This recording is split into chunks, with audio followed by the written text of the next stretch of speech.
Hi guys! Welcome back sa ating channel and welcome naman para sa mga baguhan dito sa ating channel. Again guys, bago ko magpatuloy, if you haven't subscribed in our channel, please do consider subscribing. Please do like this video, share to your friends, and do comment down below para sa mga katanungan nyo.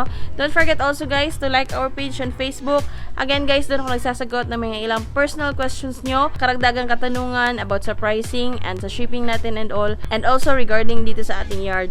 So, ayan guys, for this video, ayan, nakikita nyo naman siguro sa title down below natin. I'm gonna talk about dry feeding and wet feeding. So, disclaimer again guys, ginagawa namin to sa yard for siguro mga nasa 5 years. Mahigit, hindi ko alam kasi simula nung nag-native din kami guys, ito din yung ginagawa namin. Siguro mapapansin nyo din yan dun sa mga nakaraang videos namin. But before anything else guys, papakita ko muna sa inyo si Apollo. Sinabi ko nga din dun sa mga iba naming mga nag-inquire na on breeding pa kami kay Apollo guys. So ayun, so wala kaming stock for now sa strain ni Apollo. So ipapakita ko sa inyo sa ngayon. Ang tagal ko na rin siya na hindi ko na-update sa inyo dito sa ating YouTube channel regarding sa kanya. At the same time nga pala, kasi dun sa mga ilang groups is ginagamit si Apollo for scam. So beware guys ha, kasi yung Apollo na yan is nandito pa. Most especially kung merong watermark namin guys, na tulad yung nandyan sa gilid. Ayan yung watermark namin guys. Tapos kung mapapansin nyo yan, kami talaga yung gumawa. Or kumuha ng mismong photo tapos nilagyan lang namin ng watermark. Magpasyal muna tayo dun sa likod, banda ng ating area wherein doon namin nilagay si Apollo tsaka yung dalawa niyang partner sa ngayon kasi ay nangingitlog na rin yung isa niya na partner guys. Ayun nga pala guys, masingit ko lang. Ako lang yung gumagawa ng mga cartoon namin guys. And talagang sinasadya ko damihan ng butas kasi lalo na kapag malayo yung biyahe. So napakahirap naman. So ayan yan sa ngayon guys. So ayun yung ibang mga cartoon guys. Ayan, pagpasensya niyo na yung aming bahay.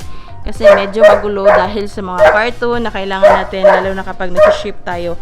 So ayan napapansin nyo ang ginagawa ko is binabaliktad ko. So ayan, nasa loob na yung mga prints guys. So pasensya nga pala sa ingay ng aming aso. Ayan, siguro sa susunod mag-video ako or tutorial din siguro kung paano ko ginagawa yung aming DIY na lalagyan ng aming mga sisiw lalo na kapag mag-ship. Eto yung maingay. Ayan, hi G.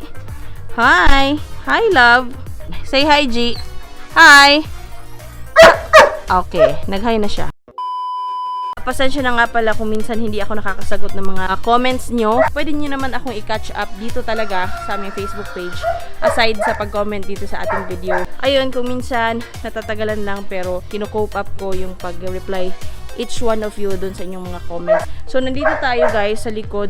Ayan yung area nila dito, Apollo guys. Ayan, napakalaki actually. And ayan, papakita ko na muna sa inyo yung ating materials na kirinos or binirid kay Apollo para may idea lang kayo sa susunod natin ng mga strain. Ayan si Apollo guys, nakatingin na naman siya sa akin. Kasi akala niya kukunin ko na naman siya. Pero ayan yung ating Apollo guys. At yung mga babae natin, napakaganda. Ayan guys, ang lalaki ng mga babae natin guys. Ayan naman si Apollo, galit ata. 2 linggo siguro sila nandito na sa likod na yard. Ayan yung ating Apollo. Eto siya guys, ayan. Ayan. Eto si baby Apollo namin guys. Actually napakalikot niya kung minsan. And kung minsan din napakalambing din niya. Ayan, medyo galit ata siya guys. Pero ayan siya guys, Ayan siya. Ayan siya guys. Say hi to them, Apollo. Apollo. Okay, ayun niya guys. So, eto si Apollo guys. Ayan. Looking good all the time guys. So, huwag kayong magpapaniwala dun sa mga ilang gumagamit kay Apollo. Kasi, ayan, nandito si Apollo guys. Ang pogi-pogi niya. Napakatangkad ng babae guys. Yung witan guys. Ayun ang ganda ng mga mukha nila talaga. So, abang kayo sa strain or sa ating magiging sisiw sa kanilang tatlo. Kasi napakaganda. At napakasungit ng mukha. Ayan guys, as usual. So, ayan guys, talking about maganda. Ang kinaganda niyan guys is may mga itlog na rin yan. So, ito yung mga itlog niya guys, ang lalaki. Siguro kung pagbabasihan ko, nasa ano to, large or XL na egg kung sa broiler. So, sana may laman lahat to para ayun, makita naman natin yung strain. So, ayan guys, nandito naman ako sa ating brooder area. Ayan, dito guys. So, dahil makulit din tayo sa ating mga alaga, Ayan, papakita ko din sa inyo yung mga ilang itlog ng partner ni Goki sa ngayon na breeding namin sa kanya.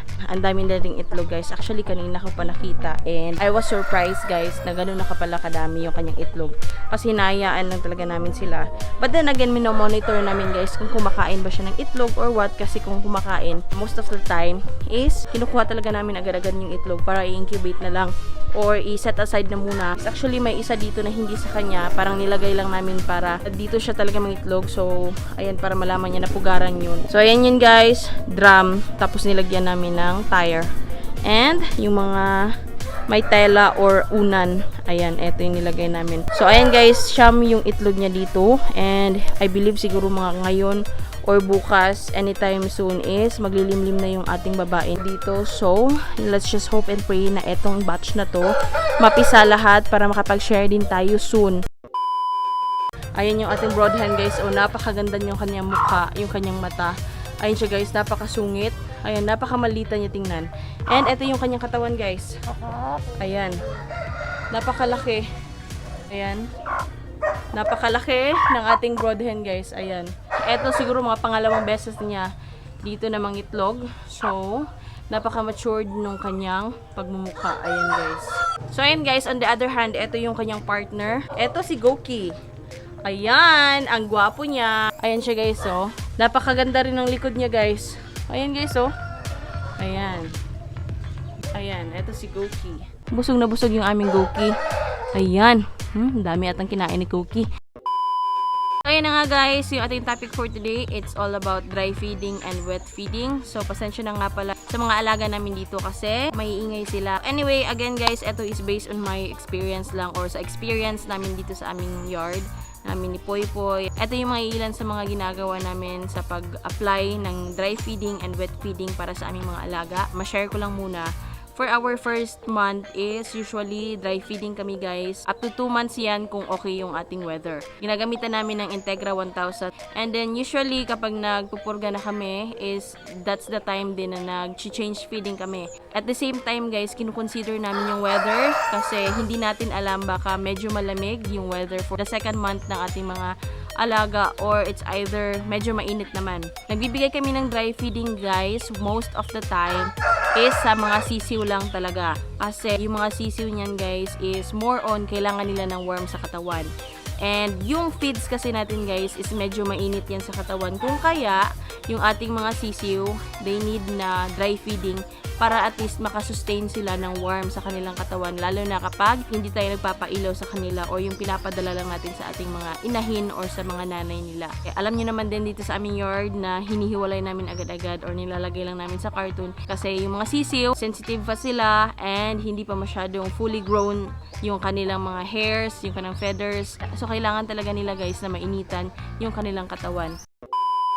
Dito naman sa ating mga tag 2 months old pataas na, kinukonsider din talaga namin dyan guys, is yung ating weather. Dito sa aming yard guys, lalo na ngayon na tag-ulan, ayan, medyo gloomy na naman ulit. Ang ginagawa namin is wet feeding talaga. Kasi napansin namin sa wet feeding guys, kapag nagbibigay kami ng basa sa kanila, is hindi sila masyadong nagkukonsume ng tubig. So yung tubig guys is kapag nasusobrahan yung ating mga alaga, is kung minsan nagkakasipon sila. Kapag dry feeding kasi, mas malakas mag-consume din yung ating mga alaga ng tubig kasi nga guys, medyo dry sa feeling or hindi sila parang natutunawan agad-agad kasi nga dry feeding. So, yung solid na kinain nila na feeds is hindi siya natutunaw agad-agad kung hindi sila uminom ng tubig. So, kadalasan din kapag dry feeding tayo, monitor talaga kapag sa sisiw guys kasi kapag hindi natin yan na-monitor, ayan, natulog na si Goki guys. Kapag hindi natin na-monitor yan guys, tapos naubusan ng tubig and then agad-agad din natin pinalitan or nung na-notice na natin na wala ng tubig, pinalitan din natin, may chance na magkaroon tayo ng problema dyan guys kasi malakas silang mag-consume ng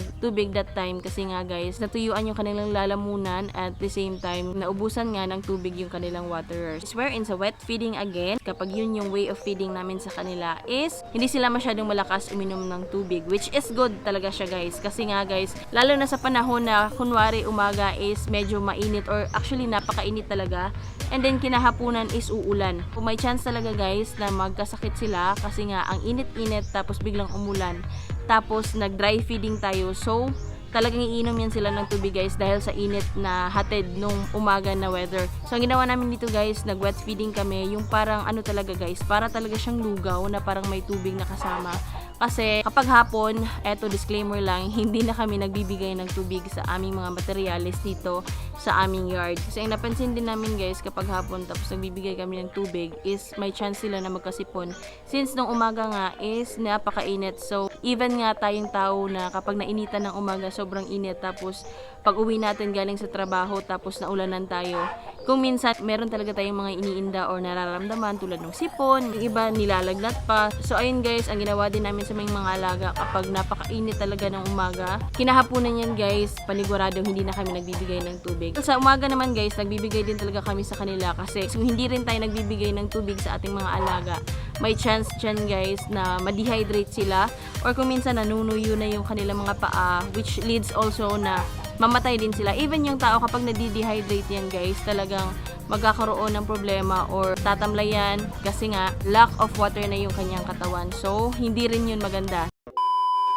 Ayun guys, nagwe-wet feeding kami para sa aming mga alaga para at least madepensahan sila sa sakit. Kailangan naming i-manage yung kanilang pagkain at saka tubig para, ayun guys, balance talaga yung kanilang kinakain and iniinom para hindi sila magkasakit. Sa sisiw guys, kapag nasa isang buwan na rin yan mahigit, ang ginagawa namin is nagpupurga kami, yun na nga, every 2 weeks. And then change feeding na din kami niyan guys sa uri ng kanilang pagkain at the same time dun sa way of feeding nila, it's either wet or dry. So, ayun lang guys, yung ating munting video for today. And sana may natutunan kayo sa aking video for today. Hindi ko alam kung nasabi ko nga ba talaga lahat. But the point siguro guys is nandun naman. So, ayun guys, thank you again for watching our video pala sa patuloy na pagsuporta nyo dito sa aming yard. Sa Inday Puy Puy Yard. So, again, kung hindi ka pa nakapag-subscribe, please do consider subscribing. Please do like our video, share to your friends, and do comment down below para sa mga katanungan nyo. Don't forget also guys, meron kaming page dito, ayan, doon nyo kami makakontakt regarding sa mga price or other inquiries nyo pa regarding dito sa Inday Puy Puy Yard. And ayun lang guys, please do stay safe guys kasi meron pa rin COVID. So ayun guys, thank you again for watching. Goodbye and peace out everybody. Goodbye. Goodbye to them, Goki. Goodbye guys.